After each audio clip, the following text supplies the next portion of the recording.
Hi, good morning. Have a wonderful and fruitful day. Let us thank the Lord for His good and His love endures forever. Let me share to you today the word of wisdom. This is a godly wisdom from the book of Proverbs.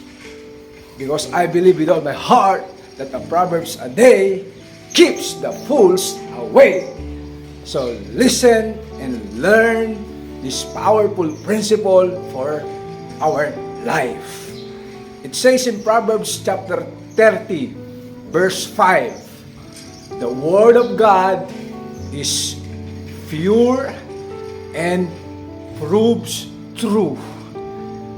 He is a shield to those who come to Him for protection. Wow!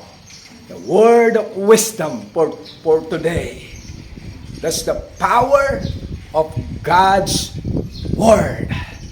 My friend, the greatest investment in life is studying, learning the word of God, and hearing the voice of God through meditation of God's word.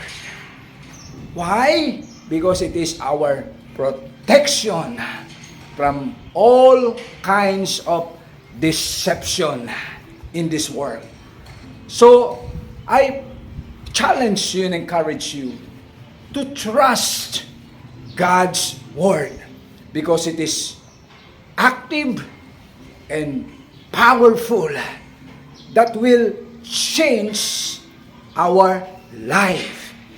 It is our manual for success and prosperous life. That is the secret according to Joshua chapter 1 verse 8. So every day meditate the word of God and understand and obey the word of God. So that's a friendly reminders to everyone. So I declare shalom, shalom, peace, and grace be multiplied to everyone. God bless you more. Bye-bye.